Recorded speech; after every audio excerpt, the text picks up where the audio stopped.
August 28, 1963. I have a dream. On the steps of the Lincoln Memorial. One day, a king in civil rights summoned America to live up to its creed. I have a dream today. A demonstration called the March on Washington for Jobs and Freedom rose as a clarion call for justice.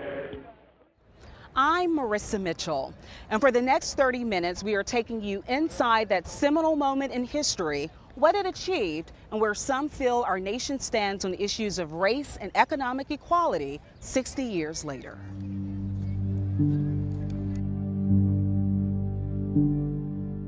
In the mid-20th century, social tension exploded in the U.S. Blacks brutally beaten, chased, hosed down, and killed in attacks. Their basic rights limited or outright denied in voting, employment, housing, and public accommodations. The unrest, especially potent in the Deep South, galvanized a nonviolent quest for equal treatment. It was a crusade many viewed as not only important, but necessary for survival. To gain perspective of where we are, we had to look back, and that journey brings us to Atlanta, the birthplace of Dr. Martin Luther King Jr. It's where I sat down with his daughter, who's often referred to as a keeper of the dream. I think it's important that people understand when they went to Washington, they didn't just go to march and demonstrate and give speeches. They had an agenda. They had a legislative agenda. There were 10 things that they were demanding. I think a large portion of them had to do with putting provisions in place legally to protect people against discrimination. The Reverend Dr. Bernice A. King, in her first sit-down interview on the anniversary, carries the torch of her parents' legacy as CEO of the King Center.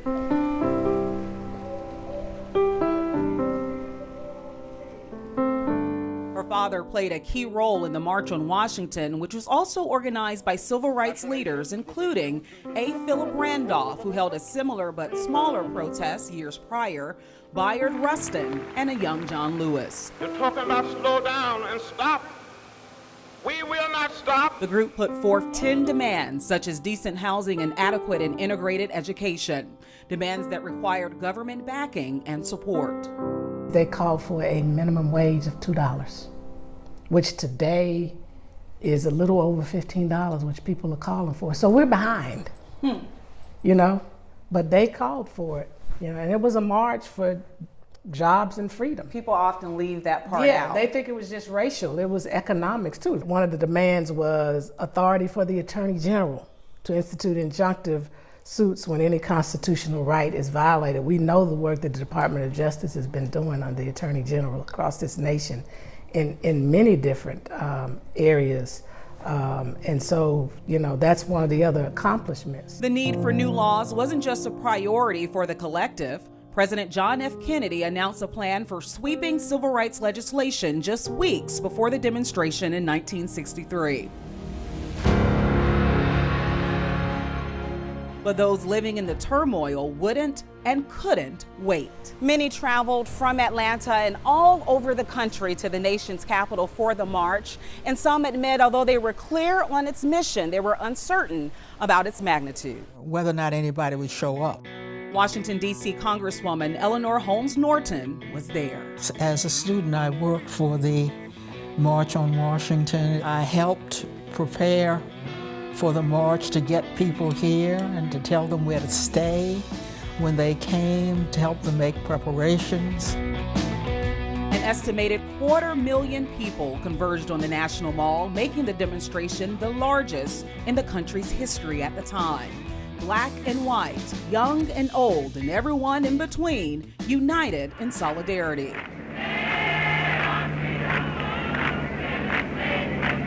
A sea of labor groups, church members, and multicultural coalitions formed a melting tide around the reflecting pool. You could not see the end of it. It stretched so far down from the Lincoln Memorial that it looked like it would never end. So all of our fears that this first-of-a-kind march would not, in fact, materialize was blown away. You know, I'm gonna tell Major actors and recording artists, including Mahalia Jackson, offered their voices to the cause. But the most memorable and electrifying moment came from the final speaker, Dr. Martin Luther King Jr., who departed from his prepared remarks to share his dream. That one day, this nation will rise up and live out the true meaning of its creed.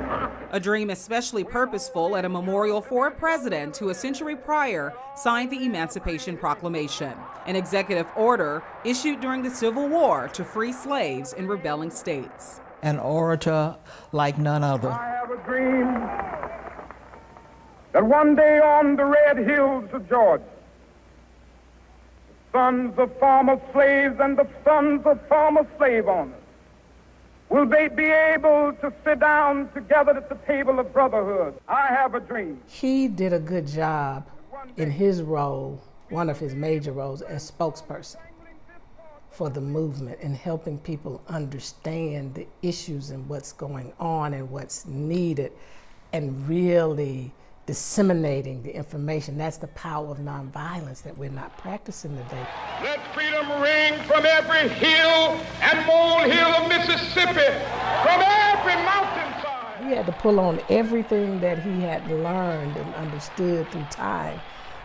And he had a photographic memory.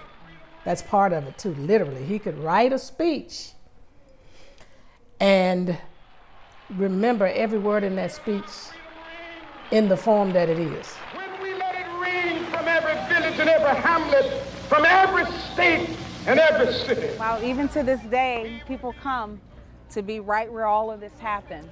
Mike Litters of the National Park Service says King's speech still reverberates across the country and the world. So Mike, this is where he delivered the speech. This is where Dr. King stood when he gave what is arguably among the most famous speeches in American history. The color of their skin, but by the content of their character. I have a dream today. It is the premier place in America where you go for demonstrations. It's the backdrop for national celebrations.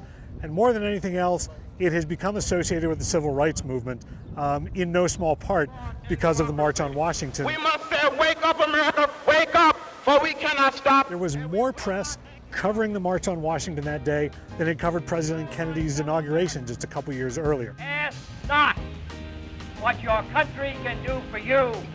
Ask what you can do for your country. The Voice of America was here. They translated the speeches that were given that day and broadcast them in 36 different languages. Despite predictions of trouble, the march was peaceful and successful. It served as a catalyst for the Civil Rights Act of 1964, which outlawed segregation and intimidation in public places and made employment discrimination based on race, color, religion, sex, or national origin illegal. That landmark provision paved the way for the Voting Rights Act of 1965. It outlawed barriers such as literacy tests and poll taxes designed to disenfranchise African American voters. It also gave the federal government the authority to take over voter registration wherever rights were threatened. President Lyndon B. Johnson signed both pieces of legislation into law. There was a great deal of work done to integrate the workforce.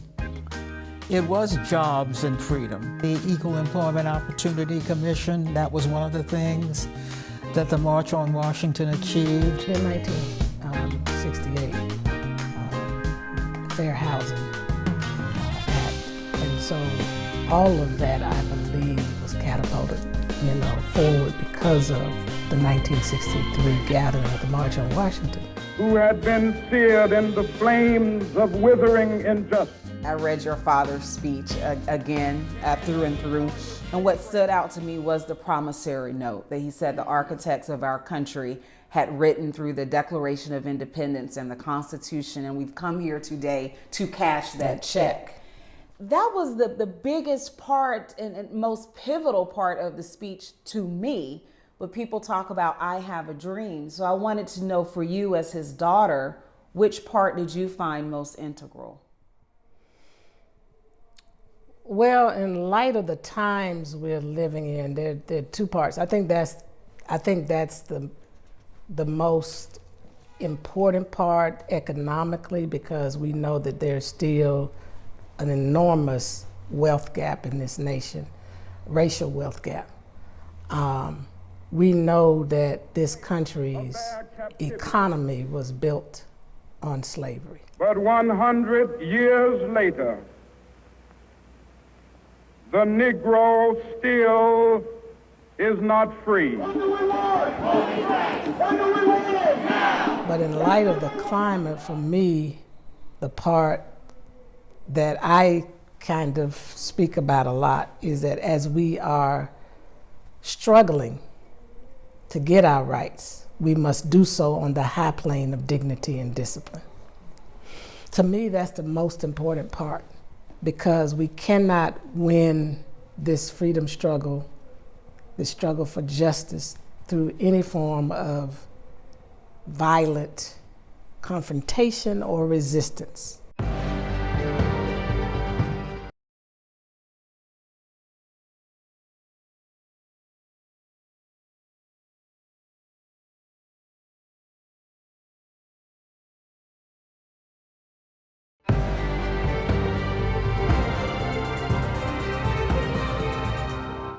Here at the Smithsonian National Museum of African American History and Culture, the march is part of a broader exhibit on the struggle for freedom. And historians say the civil rights movement is still on the move. Not just in terms of race, but I would say gender. People judge you based on your gender. Sexual orientation, which has been in the news, of course, in the past few years, looking at sexual orientation as a way to judge people. And to a certain degree, you know, it's almost like it's human nature for human beings to judge one another, and we look for the differences as a way to sort of enter this space of judgment. I think what King wanted us to do was to start looking at one another again based on the content of our character. But the question would be, what would that take?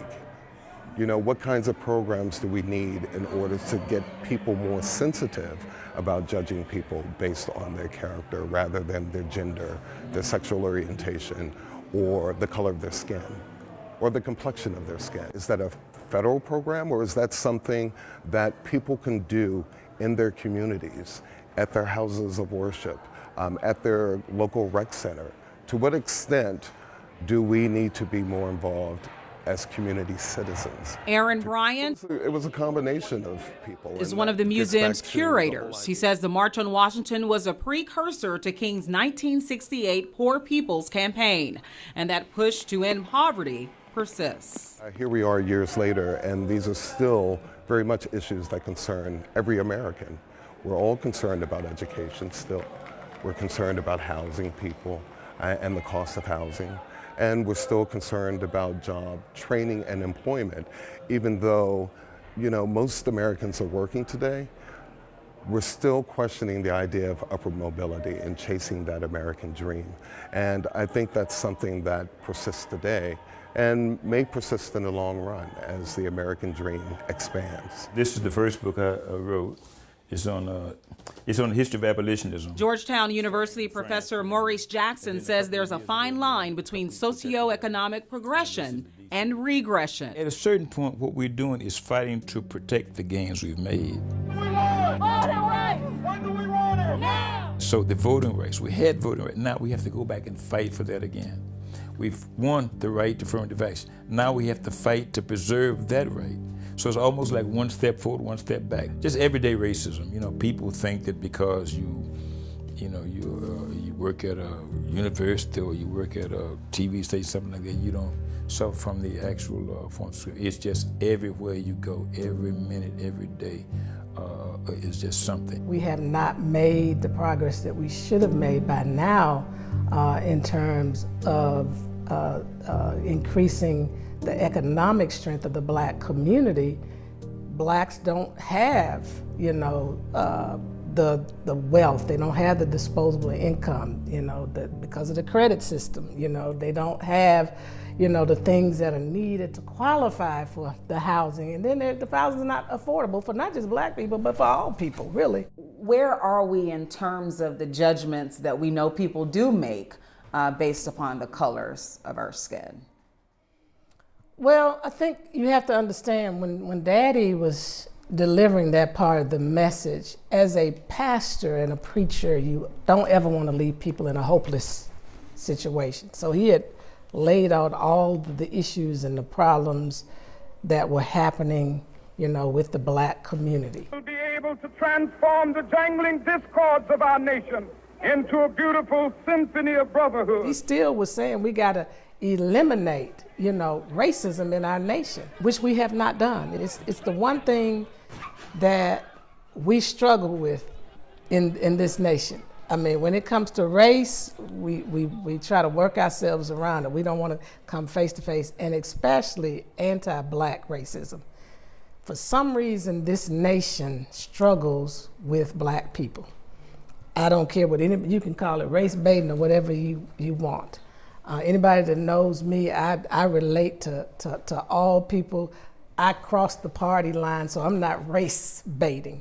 I'm looking at the facts. When you look at the disparities across the board, black people are still at the bottom. It's not because we don't have the ability, not that we're not doing the work. There are barriers and obstacles racially that are still put in place that are not as visible to the naked eye. That's why George Floyd was easier for people to respond, because that was visible to the naked eye. I said 9, 10, 11. That kind of treatment for what he did, it didn't warrant that. So yeah, I'm gonna galvanize. That's what he was speaking to. But a lot of that has to do with the embedded racism and also the biases that all of us, even in the black community, we have it.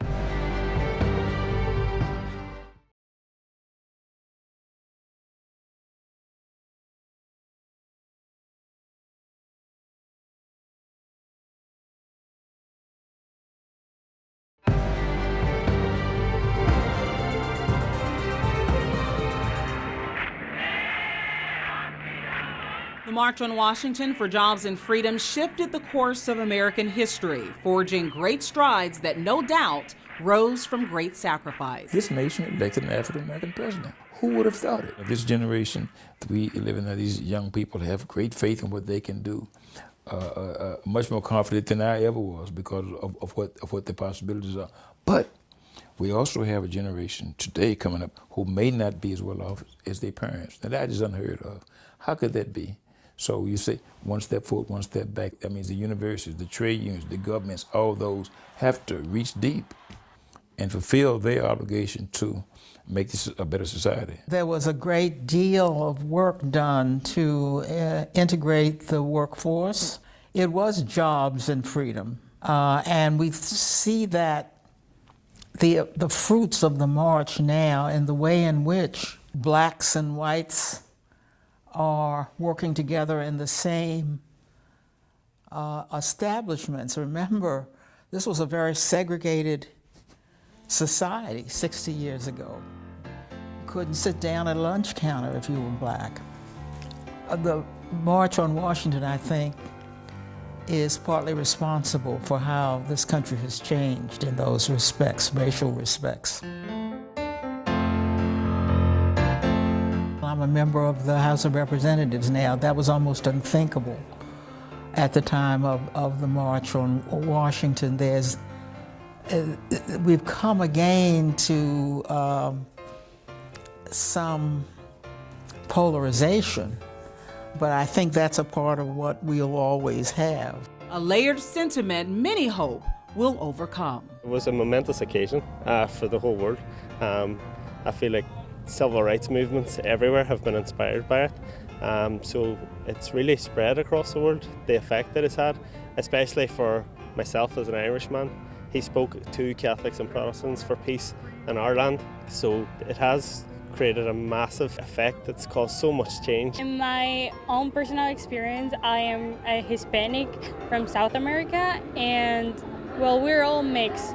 So seeing how America has coming together and like there's more inclusion in to like diversity. It's not just diverse, but there's like inclusion, which is two different things. So it's nice to see that now we're like taking into consideration. There never should have been a struggle because everybody is human, no matter who you are, color, race, religion. But he was an amazing man. He fought for his people.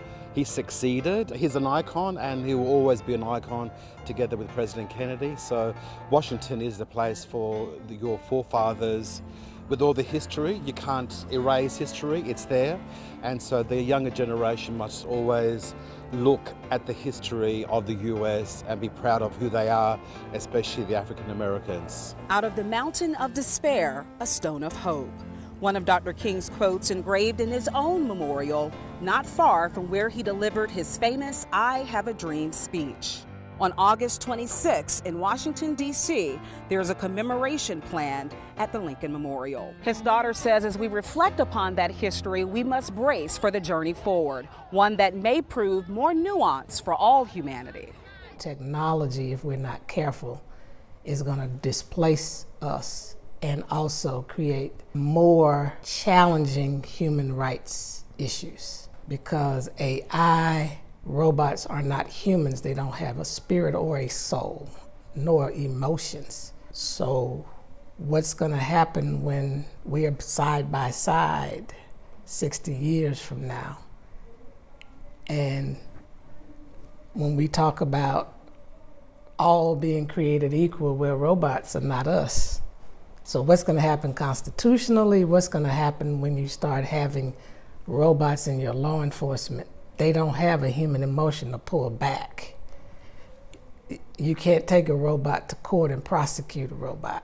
It's a lot of things we got to start thinking about. The same things that we haven't straightened out in society is now moving into a world that doesn't have conscience. I'm concerned, and everybody else should be too.